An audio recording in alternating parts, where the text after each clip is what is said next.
విష్ణువర్ధన్ గారు ఒకసారి మీ కంక్లూజన్ ఈ విషయంలో. సో ఎలాంటి స్టెప్స్ పడాలి వారు అన్నట్లుగా కూడా, ఎలాంటి అనుకూలమైన స్టెప్స్ ఇటు భారత్కు ఉండాలి, మరోవైపు బంగ్లాదేశ్కు కూడా ప్రస్తుతం సర్దుమణగాల్సిన పరిస్థితి? దలై లామాను 80 సంవత్సరాలుగా మన స్టేట్ గెస్ట్ గా పెట్టుకున్నట్లు కొంతకాలం హసీనాకు ఒక చిన్నపాటి వసతి ఏర్పడితే తప్పు లేదు. Point number 1. Okay. Next, Bangladesh యొక్క ఆ జియోగ్రాఫికల్ గా ఇండియాను ఎవరైతే ముక్కలు చేశారో ఆ చికెన్ స్నెక్ ఏరియా అన్నది మనకు ఎప్పటికైనా ప్రమాదమే. కాబట్టి ఆల్రెడీ మోదీ ప్రభుత్వం తీసుకున్న ఒక సేఫ్ నిర్ణయం ఏమిటి అంటే త్రూ బంగ్లాదేశ్ వెళ్తుంది మన బార్డర్ రోడ్. అంటే అరుణాచల్ ప్రదేశ్ చుట్టూగా తిరిగి మన ఇండియన్ లుక్ ఈస్ట్ పాలసీలో మనము 2 మేజర్ డెసిషన్స్ తీసుకున్నాం. ఒకటేమో బంగ్లాదేశ్, సౌత్ బంగ్లాదేశ్ ద్వారా మనము త్రిపురకు రైల్వే లైన్ ఏదైతే వేసుకున్నామో దానివల్ల బంగ్లాదేశ్ కు చాలా ప్రయోజనాలు ఉంటాయి. అంటే Calcutta to Tripura railway line, తర్వాత ఈ వాటర్ వేస్ బ్రహ్మపుత్ర రివర్ ను వాళ్ళు పద్మ అంటారు. ఎక్కడైతే గంగా నది అండ్ బ్రహ్మపుత్ర కలుస్తాయో సముద్రానికి వచ్చే మార్గం. Water ways is most economical. Railway కంటే కూడా చీప్ గా ఐటమ్స్ మూవ్ అవుతాయి. కాబట్టి ఈ విధంగా 2-3 రకాలుగా మనం ఆల్రెడీ బంగ్లాదేశ్ లో కొన్ని ప్రాజెక్ట్స్ స్టార్ట్ చేశాం. అవి అర్ధాంతరంగా ఆగిపోతే మన దేశంతో పాటు బంగ్లాదేశ్ కూడా నష్టమే. అంటే అవి కంటిన్యూ అయితే బంగ్లాదేశ్ యూత్ కు ఎంప్లాయ్మెంట్ ఆర్ జీడిపి గ్రోత్ లో అవి పనికొస్తాయన్న విషయాన్ని మనం బాగా వాళ్లకు ఎక్స్ప్లెయిన్ చేయగలగాలి. అది అంత పెద్ద కష్టం కాదు. ఎందుకంటే బంగ్లాదేశ్ యూత్ కూడా మన దేశంలో ఎంతో మంది యూత్ లాగా దే ఆర్ మిస్గైడెడ్. అండ్ నేను అనుకుంటున్నా ఆ యూత్ తక్కువ మిస్గైడెడ్. మన దగ్గర కొందరు దేశద్రోహులు ఎట్లా అయితే యూత్ ను మిస్లీడ్ చేస్తున్నారో అంత ఇదిగా లేదు. It is a challenge that world will be watching how India will deal with Bangladesh.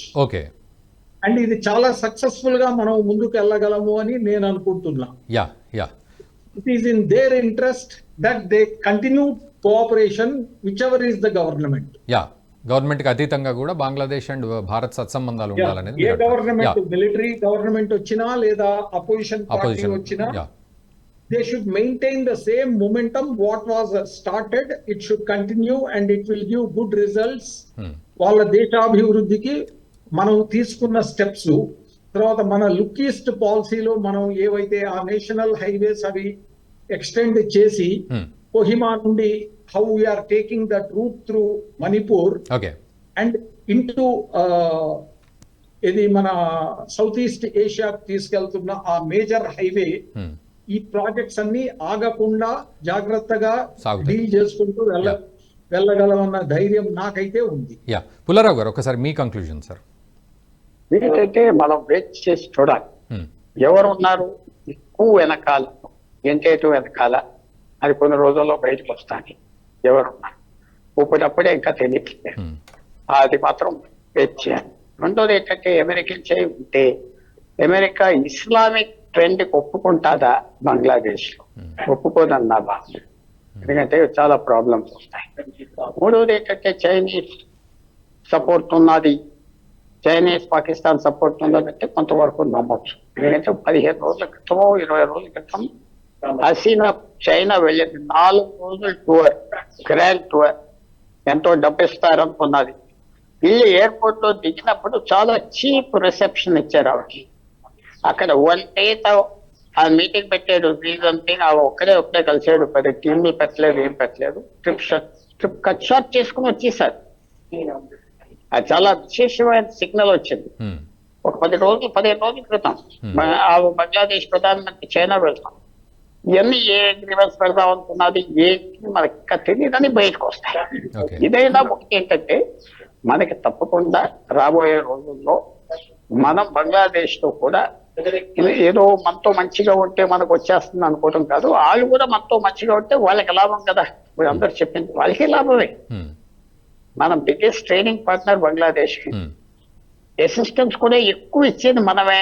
Oh. డబ్బు రైల్వేస్ కట్టినాం, రైల్ ట్రాన్స్పోర్ట్ దగ్గర మన ద్వారా ఉన్నది, ఫిష్ ఇంపోర్ట్ మనమే ఎక్కువ చేస్తాం బంగ్లాదేశ్ నుంచి. ఇంకా ఏ రకంగా పాకిస్తాన్ భారతదేశానికి ట్రేడ్ లేదు, ₹1 వ్యాపారం లేదు.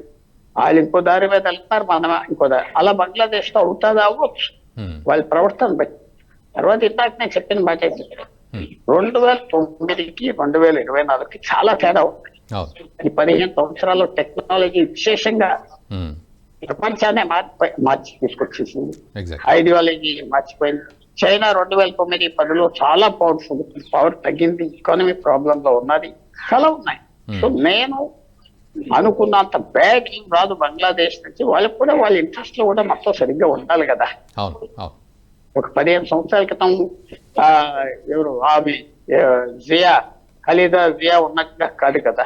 ఇప్పుడు వచ్చిన న్యూస్ ఇవాళ ఏంటంటే 79 సంవత్సరాలు, ఆరోగ్యం ఏం బాగోలేదు. సో ఆ కొడుకు ఉన్నాడు, కొడుకు అప్పచెప్తారు.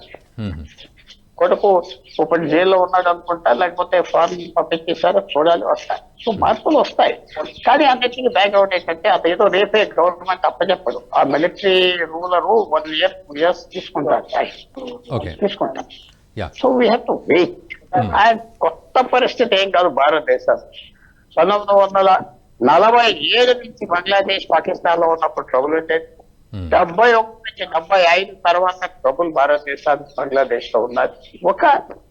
ఒక ట్రబుల్ సమ్ నేబర్ అన్నగాని ఒక డిఫికల్ట్ నేబర్ ఎందుకంటే అక్కడ ఉన్న జనాభా కాంపోజిషన్ బట్టి. So therefore let us wait. ఇది భారతదేశాన్ని ఏదో అమెరికా సిఐ ఎలా చేయగలదంటే అసలు నమ్మరు. కొంచెం బాగా సీరియస్ గా స్టడీ చేస్తే సిఐ ఈవేళ ఉన్నది 20 సంవత్సరాల క్రితం ఉండే బలం లేదు. ప్రపంచం మారింది. వాళ్ళు కూడా డిమారలైజ్ అయిపోయారు, చాలా ఎక్స్పోజ్ అయిపోయింది. ట్రంప్ రెజీమ్ లో, బైడెన్ రెజీమ్ లో, ఇరాక్ లో ఫెయిల్ అవ్వారు, ఇరాన్ లో fail Avvaru, Israel war ఆపలేకపోయారు, Afghanistan లో ఫెయిల్ అవ్వారు. మనకి ఎన్ని చేశాక ఇక్కడికి వచ్చి ముఖ్యంగా వెళ్తారు చెప్పండి. సో అది ఉండదు. But let us wait. China ఉన్నదా, పాకిస్తాన్ ఉన్నదా, ముగ్గురు ఉన్నారా, ఎవరు ఉన్నారు వెనకాల, ఎక్కువ వెనకాల, అది మనం తెలుసుకునే దానికి చాలా విశేషంగా మనకి మంచి ఇన్ఫర్మేషన్ వస్తుంది. దాన్ని బట్టి యాక్ట్ చేస్తారు గవర్నమెంట్ కూడా స్లోగా వెళ్తారు, స్టెప్ బై స్టెప్. పరం గారు ఒక ఫైనల్ కంక్లూజన్. సో వారు అన్నట్లుగా, అంటే ఇప్పుడు అందరూ పెద్దలు అన్నట్లుగా రేపు ఇప్పుడు వచ్చిన ప్రభుత్వం ఎటువంటి స్టాండ్ తీసుకుంటుందో బంగ్లాదేశ్ భవితవ్యం అక్కడ దాని మీద ఆధారపడి ఉన్నట్లుగా తెలుస్తోంది, ఆ కీలక నిర్ణయం మీద. సో ఓవరాల్గా ఎటువంటి కంక్లూజన్ ఇస్తారు? నిజంగా ఒక మంచి స్టాండే తీసుకుంటుందనే పాజిటివ్ ఆస్పెక్ట్ ఉందా, లేకపోతే కొంత విపరీతమైన పరిస్థితులు మళ్ళీ ఉండబోతున్నాయని? సో నేను in my line of thinking, పుల్లరావర్ అన్నట్టు my line of thinking is almost on the lines he's said అండి. వెయిట్ చేసి చూస్తాం మనము, and that is the right way forward. కంగారు పడి డెసిషన్ తీసుకుంటే ఇలాంటివి 1 way డోర్స్ ఉంటాయండి. మీరు ఒక డెసిషన్ తీసుకున్నాక, ఒక పాలసీ డెసిషన్ తీసుకున్నాక అంత ఈజీ కాదు మళ్ళీ పాలసీని రివర్స్ చేయడం. దానికి చాలా సివియర్ బ్యాక్లాష్ ఉంటుంది, చాలా ఇంటర్నేషనల్ రిపర్కషన్స్ ఉంటాయి. సో అలాంటి 1 way డోర్, అలాంటి డెసిషన్స్ చాలా జాగ్రత్తగా వెయిట్ చేసి ఆచి తూచి జాగ్రత్తగా అడుగు వేయాలి. అడుగు వేసేది ఎట్లా ఉండాలంటే, ఒకటి బంగ్లాదేశ్ లో ట్రబుల్ ఏదైతే ఉందో అది సమసించాలి. అదే కాక ఇండియాకి లాంగ్ టర్మ్ రిలేషన్షిప్ ఎలా ఉంటుంది, ఆ గవర్నమెంట్ మనకి ఏం తెలుసు, కొత్తగా వచ్చిన గవర్నమెంట్ ఇండియాకి ఎలా అవుతుందో, లేకపోతే యూఎస్ఏకి ఎలా అవుతుంది, చైనాకి ఎలా అవుతుంది, అది కీలకంగా మారుతుంది కదా ఆ డెసిషన్. సో వాళ్ళని, సో ఎట్లా ఉండాలంటే ఏ గవర్నమెంట్ వస్తున్నది అనేది మనకు అంత కంట్రోల్ ఉండకపోవచ్చు, కానీ ఆ గవర్నమెంట్ ని ఎట్లా మలుపుకుంటాము అనేది మన కంట్రోల్లో ఉంటుంది, మన బ్యూరోక్రసీ కంట్రోల్లో ఉంటుంది. సో వాళ్ళతోటి ఏదైతే వస్తుందో అది యాంటిసిపేట్ చేసి, మన ఇంటెలిజెన్స్ సర్కిల్స్ తోటి అది యాంటిసిపేట్ చేసి, ఆ గవర్నమెంట్ తోటి బ్యాక్ రూమ్ పార్లే స్టార్ట్ చేసి ఒక అండర్స్టాండింగ్ కి రావాలి. సో మీ సర్వైవల్ కి మేము ఇంపార్టెంట్, మేము ప్రశాంతంగా ఉండాలంటే మీరు ప్రశాంతంగా ఉండడం చాలా ఇంపార్టెంట్ అని ఒక మెసేజ్ క్లియర్ గా బంగ్లాదేశ్ ఇస్తే, we are not dependent on Bangladesh అండి, Bangladesh is dependent on our trade. కొన్ని ఇండస్ట్రీస్ ఉన్నాయి, మీరు టెక్స్టైల్ ఇండస్ట్రీస్ అవన్నీ చూసారంటే, మీరు ఇవాళ షేర్ మార్కెట్ చూసారంటే ఏవైతే రెడ్లోకి వెళ్ళాయో అవి జనరల్ గా those industries which get their input from Bangladesh. కొన్ని టెక్స్టైల్ ఇండస్ట్రీస్ అవన్నీ ఉంటాయి, వాటికి రా మెటీరియల్ ఇన్పుట్ లేకపోతే మేకింగ్ ఇన్పుట్ బంగ్లాదేశ్ నుంచి వస్తాయి. సో వాళ్ళతో ఏం మాట్లాడాలంటే, ఈ బిజినెస్ ఇంట్రెస్ట్ ఇండియాతో మీకుంది, ఈ 4 బంగ్లాదేశ్ కాకపోతే మేము వేరే దేశంకి వెళ్తాం, మాకేం పెద్ద ప్రాబ్లం లేదు. కానీ మీ ఎట్లాంటి మెసేజ్ సాఫ్ట్ గా ఇవ్వాలంటే, your survival is based on hour prosperity. మేము యాజ్ ఎ నైబర్ మేము ప్రాస్పర్ అంటే మీరు కూడా ప్రాస్పర్ అవుతారు, మీరు కూడా ప్రశాంతంగా ఉంటారు. సో మీరు ప్రశాంతంగా ఉండడము, మాతో బిజినెస్ రిలేషన్షిప్, మంచి రిలేషన్షిప్ పెట్టుకోవడం అనేది మీ మంచిలోనే ఉందనేది సాఫ్ట్ గా మెసేజ్ చేయాలి. And we will we will also have to give them a message that మీరు అట్లా ఉన్నంత కాలం మేము మీతో అలైన్ అయి ఉంటాం. ఇలాంటప్పుడు ఏమవుతుందంటే ఇంకా అంటే ఎవరో ఒక వక్త అన్నారు హిందువులు ఊచకొద్దు జరగట్లేదని, అవి చాలా వీడియోస్ బయటకు కూడా వస్తున్నాయి. సో ఇలాంటివి అన్ఫార్చునేట్లీ కొలాటరల్ డ్యామేజ్ అంటారండి, అవుతాయి ఇలాంటివన్నీ. జమాతే ఇస్లామీ లాంటి రాడికల్ ఆర్గనైజేషన్ మీరు ఫండ్ చేసినప్పుడు వాళ్ళ వెస్టెడ్ ఇంట్రెస్ట్ కూడా వాళ్ళు పూర్తి చేసుకుంటారు. అది యుఎస్ఓనో చైనానో చెప్తోంది కాబట్టి చేయరు, వాళ్ళ రాడికల్ ఇంట్రెస్ట్ ఉన్నాయి కాబట్టి వాళ్ళు చేస్తారు. అన్ఫార్చునేట్లీ అక్కడ ఉన్న హిందూ స్టూడెంట్స్ లేకపోతే అక్కడ ఉన్న ఇండియన్స్ సఫర్ అవడం అనేది జరుగుతుంది.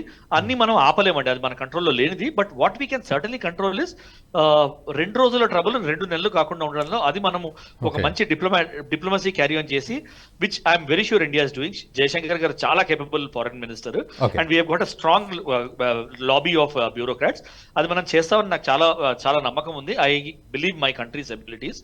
సో ఏంటంటే వేచి ఉండి ఆచితూసి ఒక స్టెప్ వేసి అది ఒప్పింపగన్న తానవక అనే పద్యాన్ని మనం చాలా జాగ్రత్తగా గుర్తుపెట్టుకుని ముందరికి వెళ్ళాలండి. కంగారు పడి ఏ డిసిషన్ లోకి రాకూడదు, వచ్చామంటే మనకే ప్రాబ్లం అవుతుంది. ఓకే, కోటేశ్వరరావు గారు, ఎనీ సింగిల్ లైన్ కంక్లూజన్? ముఖ్యంగా మిగతా ప్రపంచ దేశాలు కూడా చూస్తున్నాయి, సో వాటి దృక్పథం ఏ విధంగా ఉంటుంది? జస్ట్ ప్రేక్షక పాత్ర లేకపోతే ఇన్వాల్వ్ అయ్యే పరిస్థితి ఉంటుందా? Single line conclusion. భారత విశాల ప్రయోజనాలను దృష్టిలో పెట్టుకొని ముందు చూపుతోటి మన ప్రభుత్వం వ్యవహరించాలి. అది ఒక్క బంగ్లాదేశే కాదు, మన ఇరుగు పొరుగు దేశాలు అన్నింటి పట్ల అదే వైఖరి ఉండాలి.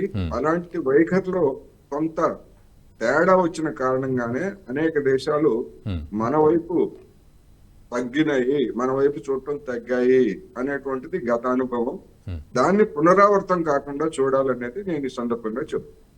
ఈ వీడియో మీకు నచ్చినట్టయితే లైక్ చేయండి, 10 మందికి షేర్ చేయండి. అలాగే కామెంట్ల రూపంలో మీ అభిప్రాయాలను మాతో పంచుకోండి. Nationalist hub group of channels ను సబ్స్క్రైబ్ చేసుకుని తెలుగునాట జాతీయవాద జర్నలిజాన్ని ప్రోత్సహించండి. ఈ వీడియో కింద ఉన్న బెల్ ఐకాన్ పై క్లిక్ చేయడం మర్చిపోవద్దు.